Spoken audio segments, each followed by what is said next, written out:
10-year drug. If you're planning on playing the Fetterman video, the context for it is that he's hosting a fundraiser for Sarah in Emirato. We haven't seen that video, but we'll keep an eye out for it. It's in our sound sheet. Oh, is it? Basically, someone confronted him about his position on Palestine. It should also be noted that the local progressives have always viewed Fetterman with suspicion. He's been completely irrelevant to the progressive ascendance happening around Pittsburgh in recent years. Should we play this? Sure.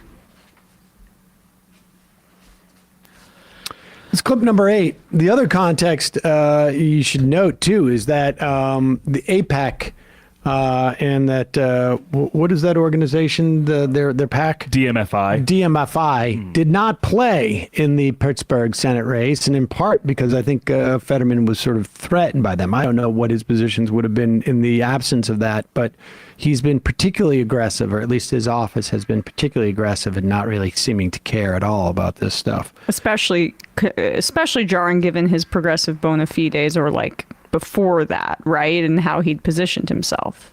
Here is a human rights attorney, Dan Kovalik, confronting Senator John Fetterman at a fundraiser in Pittsburgh.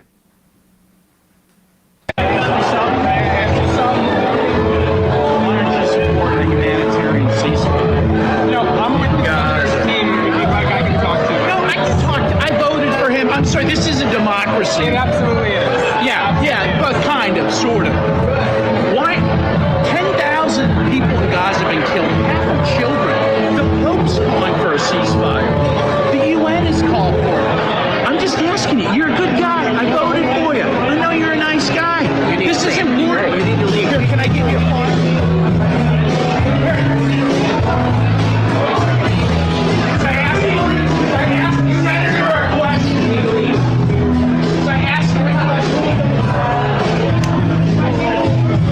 He just assaulted him. He just assaulted him. He just assaulted him. He just assaulted him. He was just talking to him. He's assaulted him. Totally insane. Yeah. And Kovalik mentioned in a follow-up tweet that he paid to be at the event. It wasn't as if he was just like interloping or infiltrating. It's amazing how they just threw him out for literally asking a question. They didn't even give him a chance to be obnoxious about it. Yeah. He was. They were, and also like he wasn't even resisting either. It's not as if he was like being physically intimidating to Fetterman, who was a big fella. Hey, Fetterman wants to. I mean, there are a lot of colleges in Pennsylvania. Just saying, a lot of colleges in Pennsylvania, a lot of young people. And this issue is just rapidly changing public opinion. I can tell you that. Young people understand what this is. They have not bought into the decades and decades of propaganda that has been difficult for a lot of people to unlearn. And I understand that and that those issues, but especially if you're on social media, you see what's happening in Gaza for the most part.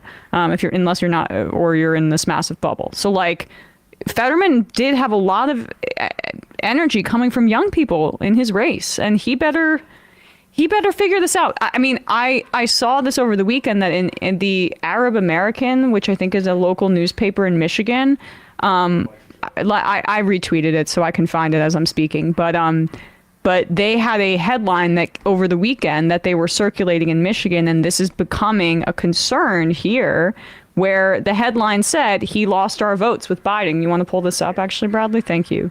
But again, who knows how this pans out, but this should at least, I'm just trying to appeal to Biden's own self-interest and Fetterman's.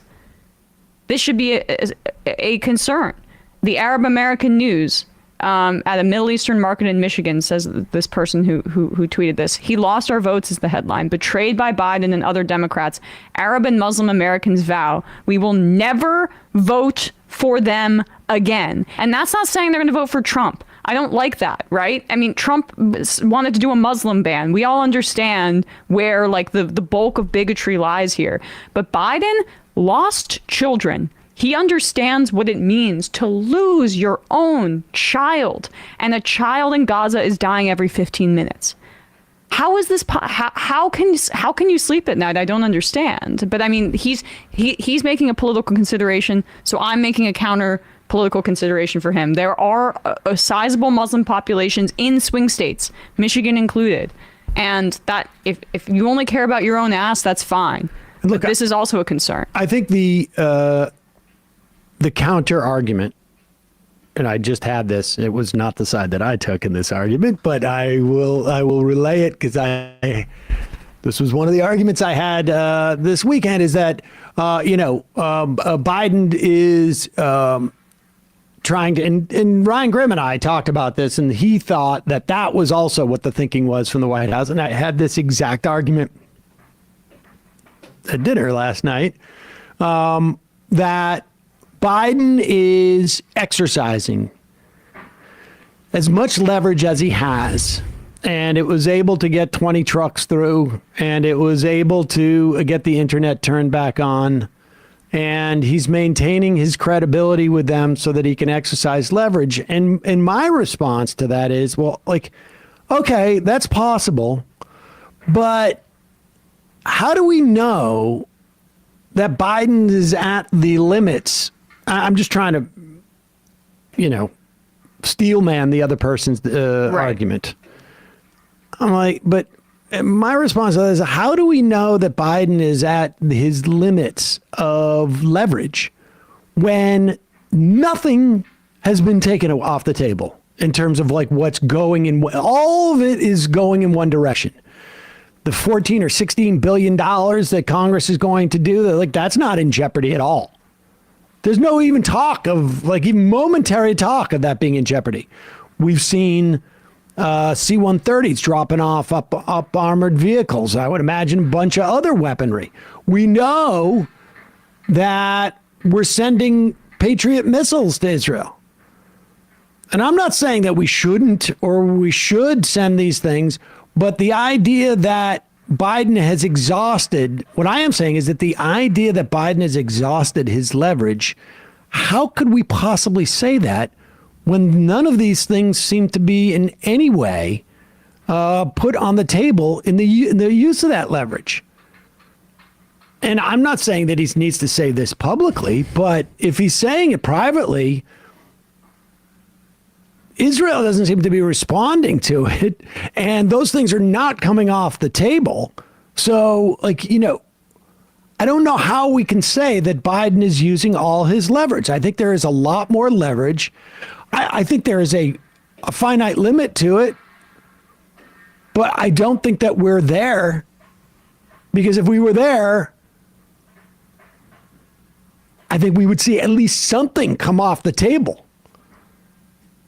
You would see, like, Biden go, like, I don't know if I can get 16 billion through. It may only be 10 or 8 or 6 or 5 or 2 or 1, or we are committed to providing only defensive weaponry, like, the Patriot, missile defense, or whatever it is. The point is that, like, we're not seeing any of that. So I don't think that we've gone to the to even near the limits of testing what leverage we have with Israel.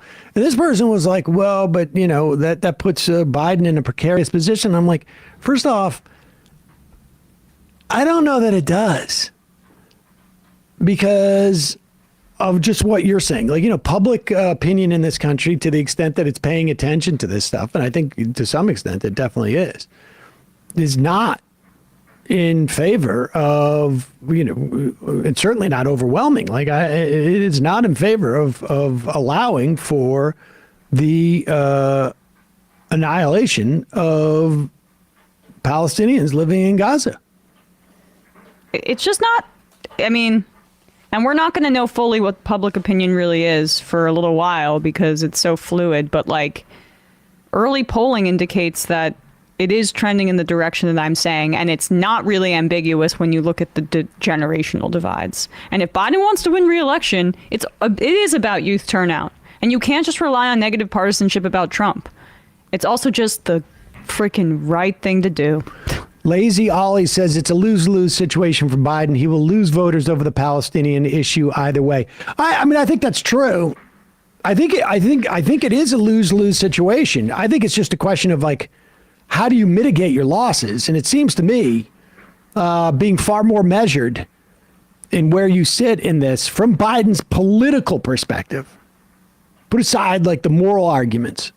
From a political perspective, I would be curious if someone can point to me a time where a Democratic president lost votes over telling Israel to chill out.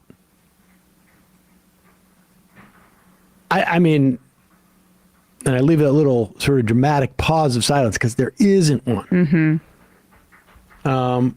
It's no doubt that it's a lose-lose situation, but I think, Biden coming out and saying enough. We have 7,000 dead civilians so far. Enough. This is not going to work out. Biden might lose the Israeli population, but so what? I mean, he's going to eventually, we'll see maybe something. Maybe we'll see humanitarian pause, what Bernie said, which was clearly cooked up by somebody like J Street or something to not say ceasefire, whatever. He probably got some directive from the Biden administration saying without don't do that. Without a doubt. But you have to say something. But like, then I'll take a freaking humanitarian pause by Biden. Please. God, I don't even, yeah. So, one of the worst news stories we will ever live through.